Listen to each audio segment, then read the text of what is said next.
میں آپ کی محبتوں کی نظر کر رہا ہوں، چلیے گا کچھ دیر کے میں. تو اب وہ بہت تیاری کر کے آ رہی تھی، اور جو اب ممبر ہے بہت سی باتیں پڑھ نہیں سکتا، تو اس کا جو مورخین نے گانا لکھا کہ نحن بنات الطارق نمشی علی النمارق، ترجمہ نہیں کر سکتا، ہم کن کی بیٹیاں ہیں، کیوں آئی ہیں، یہ ممبر لائق نہیں ہے، لیکن پورا لکھا کہ طبل تھا، سب کچھ تھا، وہ خود آئی مجمع کے ساتھ کا بدلہ لینا، اور ایک غلام لائے جس کا نام تھا وحشی. اس سے کہا محمد کو مار دو، کا نہیں مار سکتا، کہ ان کے چاروں طرف لوگ ہوتے ہیں، کہ پھر علی کو مار دے، کہ علی کی نظر چاروں طرف ہوتی ہے.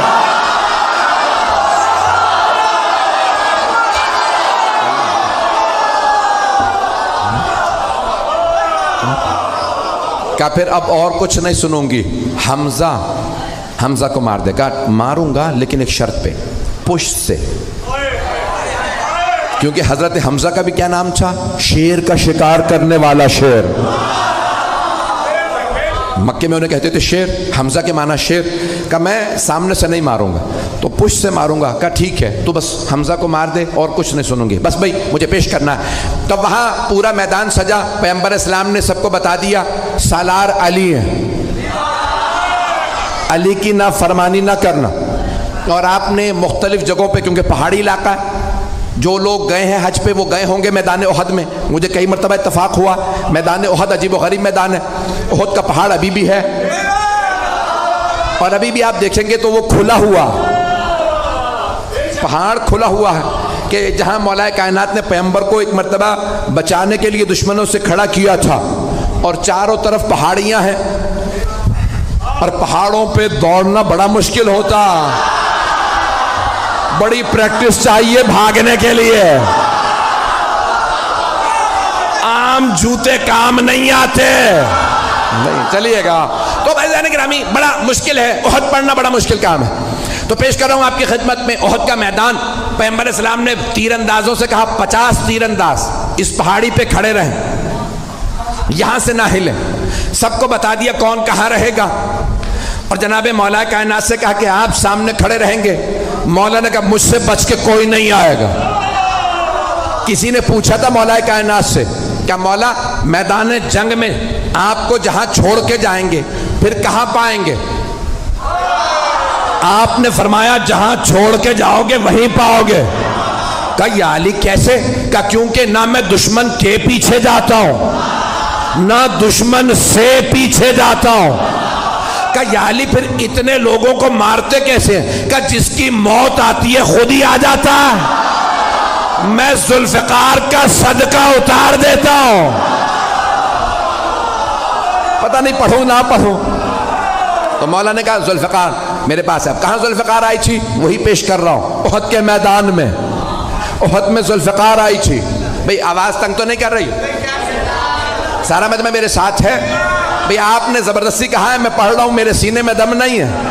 تو جانے گرامی مولا کائنات ایک مرتبہ میدان میں ڈٹے مقابلہ کرنے لگے، اور سب نے لکھا ہے کہ خالد بن ولید اس وقت کافر تھے، حملہ کیا اور سامنے سے حملہ کیا. مولا نے جب حملہ کیا تو ایک مرتبہ لشکر بھاگنے لگا. وہ سیف اللہ تھے، علی اسد اللہ تھے. مجمع ہے یا نہیں ہے؟ تو مولا نے ایک مرتبہ حملہ کیا، سب نے کہا فرو. فرو عربی کا لفظ ہے فرو، فرار سے، بھاگو. سب بھاگنے لگے. کسی نے کہا پہاڑ کے دوسری طرف سے آ جاؤ. 50 تیر انداز جانے لگے کہ یہ لوٹ رہے ہیں، ہمیں کچھ نہیں ملے گا. ایک نے کہا رک جاؤ، پیغمبر نے کہا تھا اپنی جگہ سے مت ہلنا. کہا نہیں انہیں سب مال غنیمت ملے گا، ہمیں کچھ نہیں ملے گا، ہم بھی جائیں گے. جناب حمزہ نے کہا جو جہاں ہے وہیں رہے. لیکن لوگوں نے نہیں سنا، نیچے اترنے لگے. وہاں سے مشرکین و کفار کا لشکر پیچھے سے آیا، سامنے سے بھی، دونوں طرف سے مسلمان گھرے. گھمسان کرن پڑا. ہمارے میں سے بھی کسی نے نعرہ لگایا فرو. نام بتانا بڑا مشکل ہے، بھاگو. وہاں سے وہ بھاگ رہے تھے، یہاں سے. بس بھائی ایک مرتبہ بھاگنا تھا. جب سب بھاگنے لگے تو جناب مولا کائنات کھڑے ہو گئے. کسی نے مولا سے بعد میں پوچھا یا علی جب سب بھاگے تو آپ کیوں نہیں بھاگے؟ آپ نے کہا پہلے بھاگنے والوں سے پوچھو وہ بھاگے کیوں تھے. کہا کسی شیطان مردود نے نعرہ لگا دیا تھا ماتا محمد، محمد مارے گئے. جب ہم نے سنا کہ محمد مارے گئے تو ہم نے سوچا اب لڑنے کا فائدہ ہی نہیں. کہا یا علی وہ کہتے ہیں ہم اس لیے بھاگے کیونکہ پیغمبر کے مارے جانے کی خبر اڑا دی گئی تھی تو وہ سب کہہ رہے تھے اب لڑنے کا فائدہ نہیں. اب آپ بتائیے آپ کیوں نہیں بھاگے؟ کہا میں نے بھی یہی سنا ماتا محمد، محمد مارے گئے، میں نے سوچا اب جینے کا فائدہ نہیں.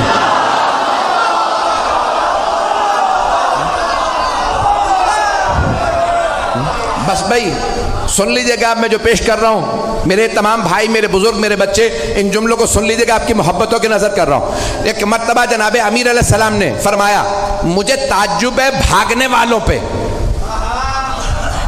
انہوں نے کتنی کتنی زندگی بڑھوا لی بھاگ کے.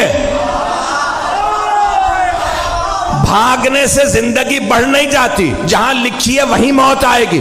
عزیزان گرامی ایک مرتبہ سارا میدان خالی، کچھ شہید ہو گئے کچھ بھاگ گئے. جناب امیر نے دیکھا پیغمبر احد کے پہاڑ پہ کھڑے ہیں. جناب مولا مشکل کشا پہاڑ پہ چڑھے، دونوں ہاتھوں پہ پیغمبر کو اٹھایا اور چیخ چیخ کے فرمایا ھذا محمد رسول اللہ، ھذا محمد رسول اللہ. 3 مرتبہ کہا ھذا محمد رسول اللہ، اللہ کے رسول محمد یہ رہے. پیغمبر کو یاد رہا، علی نے کہا تھا ھذا محمد رسول اللہ، تو آپ نے فرمایا من کنت مولا فھذا. احد کا بدلہ غدیر میں دیا.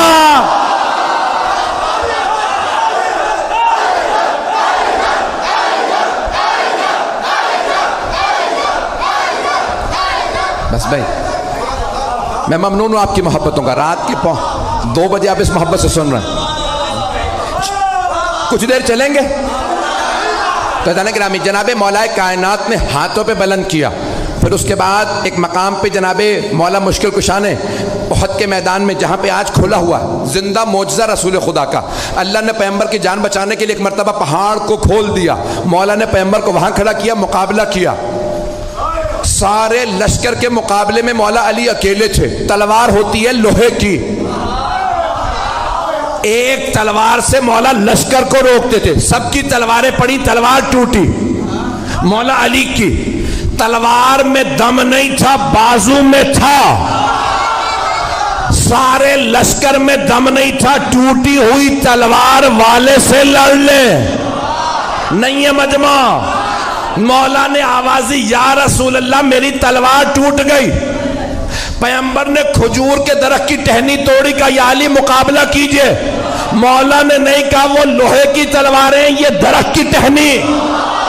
مولا نے ٹہنی اٹھائی، ٹوٹی. مولا نے کہا یہ بھی ٹوٹ گئی، دوبارہ پھینکی. جب تیسری مرتبہ ٹہنی دی، اللہ نے کہا جبرائیل ذوالفقار لے. جناب جبرائیل چلے قصیدہ پڑھتے ہوئے لا فتح الا علی لا سیف الا ذوالفقار. علامہ اقبال نے فرمایا شاہ مرداں شیر یزداں قوت پروردگار لا فتح الا علی لا سیف الا ذوالفقار. عزیزان گرامی مولا کائنات نے تلوار کھینچی، مقابلہ کیا. ایک مرتبہ ہندہ نے کہا ابو سفیان سب سے کہو چلیں، علی اکیلے سب پہ بھاری ہے. عزیزان گرامی جو پیش کر رہا ہوں کہ مولا کائنات اس حالت میں بھی سرور کائنات کا دفاع کر رہے ہیں کہ جب تنہا ہے اور وہاں لشکر ہے. لوگوں نے لکھا 1000 کا لشکر اور مولا کائنات تنہا لڑ رہے تھے. ایک جملہ پیش کرنا چاہتا ہوں، شاید سوچ رہا ہوں پیش کروں نہ کروں. مجھے جانوروں کے متعلق تحقیق کرنے کا بہت شوق ہے، ٹی وی پہ پروگرام آتا ہے تو دیکھتا ہوں. تو ایک دکھا رہے تھے کہ شیر کا شکار کرنے والا انگریز تھا، تو اس کے ساتھ کیمرہ کرو گیا، اس نے ایک شیر کو گولی ماری، شیر گر گیا. تو انہوں نے کہا جاؤ آگے. کہا نہیں تمہیں نہیں پتا یہ شیر ہے. سنیے گا کچھ لوگ پہنچ گئے. وہ شکاری تھا، اس نے کہا میں نے 60-70 سے زیادہ شیر مارے ہیں. تو کہا بھائی تم اتنے شیر مار چکے آگے بڑھو. کہا نہیں گولی لگی ہے کیا پتا زخمی ہو. کہا نہیں ہل نہیں رہا، سانس نہیں لے رہا. کہا تم سمجھ رہے ہو سانس نہیں لے رہا، میں نے اتنے شیر مارے ہیں مجھے پتا ہے زخمی شیر زیادہ خطرناک ہوتا. میں نے بہت سوچا جنگل کا شیر اتنا روب، وہ جو اللہ کا شیر.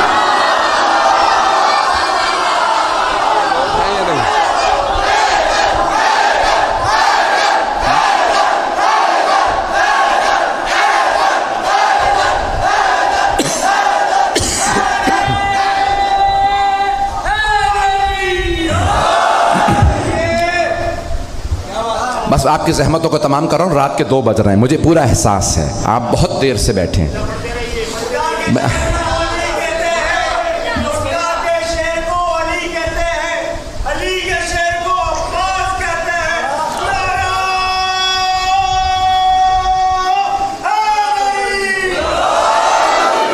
بس بھائی آپ کی محبتوں کے لیے پیش کر رہا ہوں. اس وقت ہندا نے وحشی سے کہا دیکھ حمزہ کہاں ہے.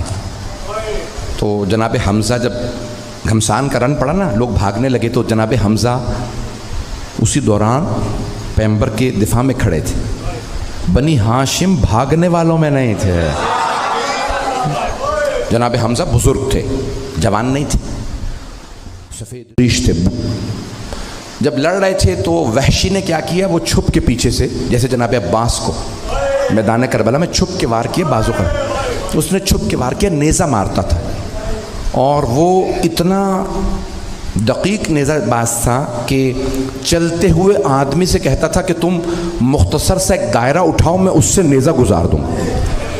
تو اس نے جناب حمزہ کو پشت سے نیزہ مارا جو سینے سے باہر آ گیا.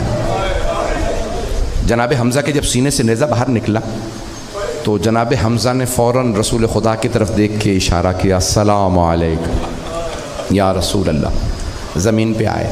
مولا سجاد کی حدیث ہے پیغمبر کی زندگی میں سب سے غمگین 2 دن تھے. ایک وہ جس دن جناب جعفر طیار کی شہادت ہوئی، بازو قلم ہو، تو پیغمبر ممبر پہ آ کے رو رو کے کہتے تھے میرے بھائی کے بازو کٹ گئے. اور اس سے بھی زیادہ مولا سجاد فرماتے ہیں غمگین دن وہ تھا جب آپ کے چچا کے سینے میں برچھی لگی. نیزہ مارا نا پشت سے، سینے سے نکلا. جب سینے سے نیزہ نکل آیا جناب حمزہ زمین پہ گرے. ہندا نے فوراً کہا وحشی سے حمزہ کا سینہ چاک کر دے.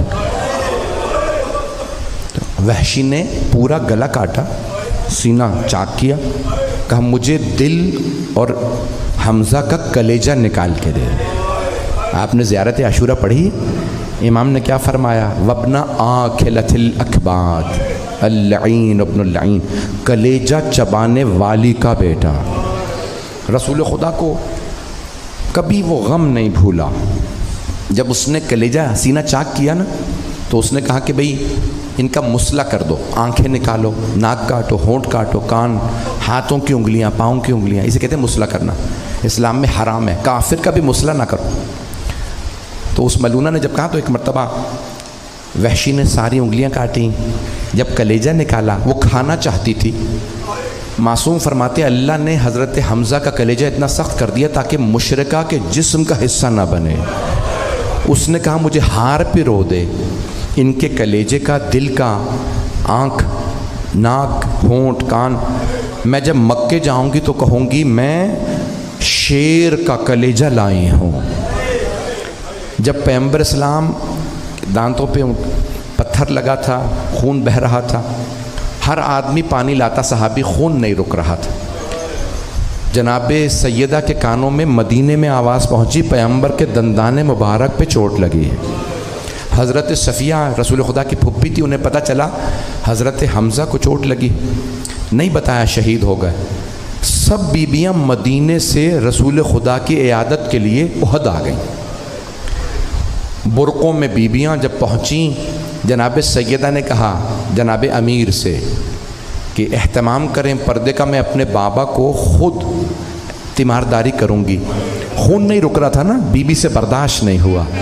بی بی نے اپنی چادر کا ایک ٹکڑا پھاڑا اور کہا بابا جان اپنے دندان مبارک پہ رکھ لیجئے۔ پیغمبر نے جیسے ہی جناب سیدہ کی چادر کا ٹکڑا دانتوں پہ رکھا، خون رک گیا۔ جیسے ہی خون رکا، پیغمبر نے آواز دی، کوئی ہے جو مجھے میرے چچا کے متعلق بتائے؟ آنسو بہہ رہے ہیں پیغمبر کے۔ ایک آدمی نے کہا ہاں مجھے پتا جناب حمزہ کہاں جنگ کر رہے تھے۔ آیا، آنے کے بعد دیکھا مسلح ہو گیا، سینہ چاک کر دیا۔ اس نے کہا میں رسول خدا کو یہ بری خبر نہیں دے سکتا۔ کہا یا علی آپ خود جائیے دیکھیے ہمارے چچا کہاں ہیں۔ مولا بھی جانتے تھے، پیغمبر بھی، دنیا کو بتا رہے ہیں دیکھو چچا سے کتنی محبت ہوتی ہے۔ تو ایک مرتبہ جناب مولا کائنات آئے، جب آ کے دیکھا فوراً چچا کو اٹھایا۔ اب رسول خدا نے صحابہ سے کہا میں خود اپنے چچا کے لاشے پہ جاؤں گا۔ آئے، جب آئے تو بے ہوش ہو کے گر گئے۔ کہا پروردگارا میرے چچا کا سینہ چاک کر دیا۔ میں کہوں گا یا رسول اللہ ذرا کربلا آ کے دیکھیے، لاشے پہ گھوڑے دوڑائے گئے۔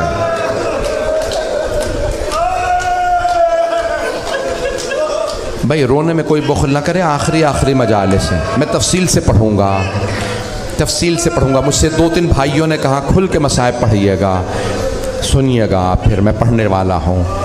تو اب یہاں پہ روایت میں ہے کہ جناب صفیہ جو رسول خدا کی مولا علی کی پھپھی تھیں، انہوں نے کہا یا رسول اللہ مجھے میرے بھائی کے لاشے پہ آنے دیں۔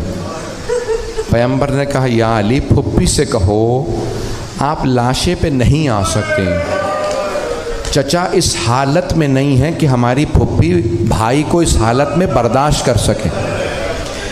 تو جناب صفیہ نے ایک پیغام بھیجا یا رسول اللہ کیا آپ ایک بہن کو بھائی کے لاشے پہ آنے سے روکیں گے؟ بس پیغمبر کی آنکھوں سے آنسو بہنے لگے۔ میری طرف دیکھیے گا، پیغمبر نے اپنی ابا اتاری، جناب حمزہ کو اڑھائی۔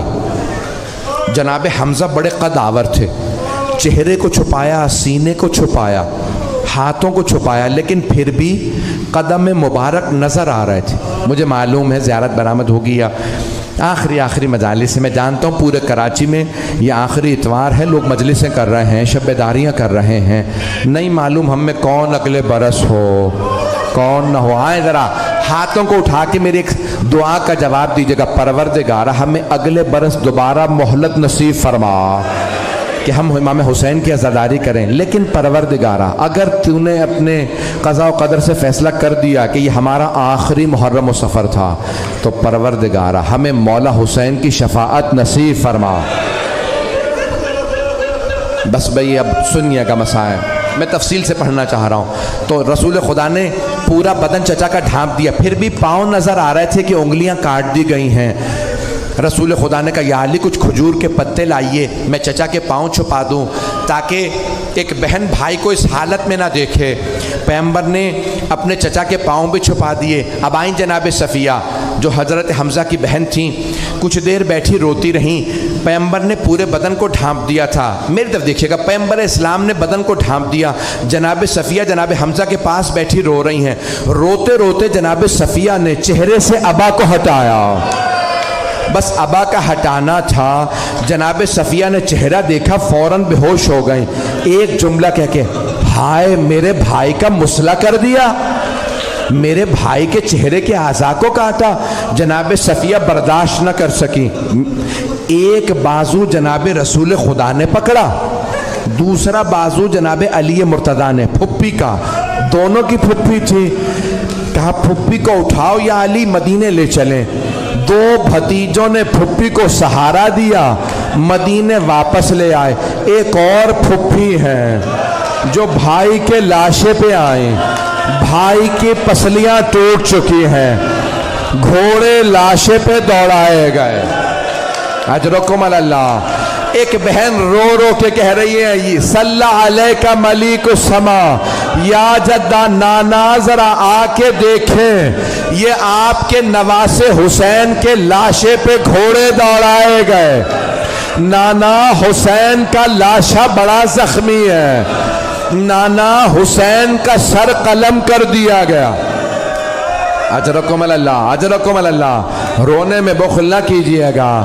مجھ سے کسی نے کہا تھا چھوٹی بی بی کے مسائل، بانی مجلس نے کہا میرا 1 برس کا بیٹا ہے، میں نے یہ مجلس بیٹے کی طرف سے رکھی ہے تاکہ بیٹے پہ اثر ہو۔ مولانا اگر ہو سکے جناب سکینہ کے مسائل پڑھ دیجیے گا، چھوٹی بی بی کے۔ اب میری طرف ضرور دیکھیے گا، 5 منٹ کی زحمت دوں گا۔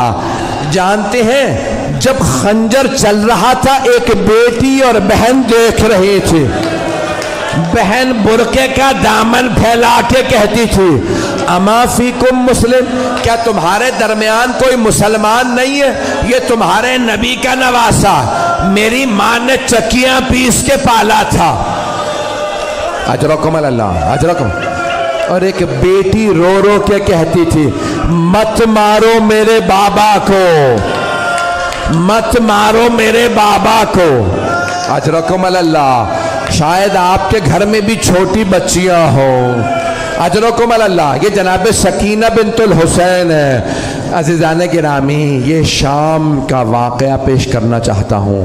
کربلا سے بی بی شام گئیں، جس روایت کو پڑھنا چاہتا ہوں، شاید برداشت کر سکیں۔ آج مردوں میں کوئی ہو نہ ہو، میرا دل کہتا ہے بیویوں میں ایک بی بی ضرور آئیں گے جنہوں نے بیٹی کے کانوں سے بہتا خون دیکھا ہے، جنہوں نے جب شام سے رہائی ملی، آنکھیں بند کر کے ذرا شام چلیے گا، مجھے معاف کر دیجئے، آخری مجلس ہے، پروردگارہ یہ آخری مجلس قرار نہ دے۔ جب شام سے تبرکات واپس آ رہے تھے، پہلے سر آئے پھر تبرکات واپس آئے۔ مولا سجاد نے فرمایا تھا یزید سے کہو شہداء کے سر واپس کر دے، سر آ گئے۔ پھر کہا یزید سے کہو جو تبرکات لوٹے تھے وہ واپس کر دے۔ رات کے 2 بج رہے ہیں، آپ تھک گئے ہوں گے نا، سارا دن آپ نے کام کیا، کئی گھنٹوں سے مجلس میں بیٹھے ہیں، لیکن آپ بیٹھے تو نہیں رہیں گے، اپنے بستروں پہ چلے جائیں گے نا۔ ہائے علی کی بیٹیاں کربلا کے بعد ریت پہ بیٹھی رہیں، ہائے علی کی پوتیاں۔ میرا بھائی برداشت نہیں کر رہا، میرا بچہ، بس بھائی روکے نہیں، بس بھائی میں مکمل کر رہا ہوں۔ ہائے علی کی پوتیاں زندان میں بھی خاک پہ بیٹھی رہتی تھیں۔